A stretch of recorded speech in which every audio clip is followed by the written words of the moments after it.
Setup வச்சுப்பாங்க. ஆனால் உங்களோட யாத்திசை பார்த்துருக்கோம், உங்களோட மற்ற இன்னொரு படத்தோட ப்ரொமோஷனும் பார்த்துருக்கோம். ரெண்டுலேயுமே என்ன தெரியுதுன்னா, ஒரு ஒரு நீங்கள் ஒரு தமிழ் சொசைட்டியை ஒரு ரிஃப்ளெக்ட் பண்ணுறீங்க. ஒரு தமிழ் கல்ச்சரை வந்துட்டு உங்கள் படத்தில் வந்து டாக்குமெண்ட் பண்ணி அதுக்கு ஒரு கமெண்ட்ரியும் இருக்குது உங்கள் படத்தில் அதை பற்றி. அதே சமயம் உங்கள் படம் வந்துட்டு அந்த தீம் வந்துட்டு ஒரு இன்டர்நேஷ்னல் அப்பீலும் இருக்குது. இந்த அப்பீல் டு தமிழ் சென்சிபிலிட்டி ஆனால் இன்டர்நேஷ்னல் சென்சிபிலிட்டி, இது ரெண்டும் நீங்கள் ஒரு டெலிபரேட்டாக பண்ணுறீங்களா? அது எப்படி உங்கள் கதையில் மறுபடியும் வருது? இல்லை, நான் அப்படி பார்க்கல என்னோட படத்தை. யாத்திசை எடுத்துக்கிட்டீங்க அப்படின்னா அது வந்து மன்னர்களை க்ளோரிஃபை பண்ணாது. அதுதான் அதோட ஒன்லைன்.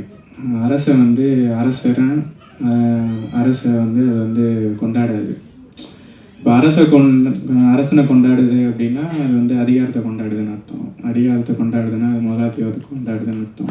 அதுக்கு எதிரானது தான் யாத்திசை. இது வந்து ஒரு குளோபல் கல்ச்சர்.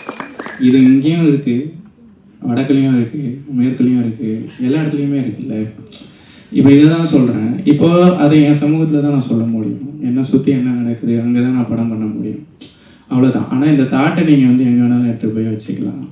எதுக்கு எதிராக நம்ம வந்து நான் சொல்கிறேன்னு நினச்சது தான் யாத்திசை. அதை நான் கற்றுக்கிட்ட லாங்குவேஜ் வழியாக சொல்கிறாங்க. ஒன்று, இது பண்ணும்போது இந்த பட்ஜெட்டில் இந்த படமே பண்ண முடியாதுன்னு சொன்னாங்க. அது ஏன் பண்ண முடியாது அப்படின்ட்டு எனக்கு ஒரு அறிவு இருக்கும்ல. அது மூலியமாக வந்து என்னோடய குழுவோடு நான் வந்து வேலை பார்த்து அதை பண்ண முடியும்னு சாத்தியப்படுது. அப்போ அது நவீனமாகிடுது, அவ்வளோதான்.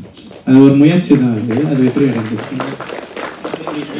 அப்பீலும் நீங்கள் வந்துட்டு ஒரு டெலிபரேட்டாக யோசிக்கிறீங்களா? ஏன்னா ஒரு ஒரு உலக அங்கீகாரம் இல்லை, அதுதான். அது மோர் ரீஜன், மோர் இன்டர்நேஷ்னல் வரும்ல, அவ்வளோதான். இப்போ ஒன்றும் இல்லைங்க, அந்த காலத்தில் பெண்களுக்கு வந்து உடை இல்லை.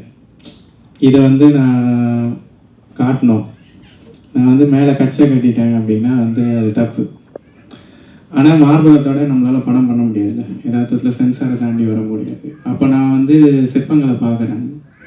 அப்போ நம்ம துணிக்கு பதில் வந்து நகை தான் போட்டிருக்காங்க. இப்போ நகையால் நான் மேலே மார்பகத்தை வந்து மறைச்சிட்றேன். இது வந்து ஒரு இன்டர்நேஷ்னலாக இருக்குல்ல. இது வந்து ரொம்ப நம்மளோட யதார்த்தத்தோடு இருக்குது. அது பார்க்கும்போது வந்து அந்த வடிவமைப்பு வந்து புதுசாக இருக்கும்போது இன்டர்நேஷ்னலாக இருக்குது. அப்படி தான் அது வருது. நன்றி.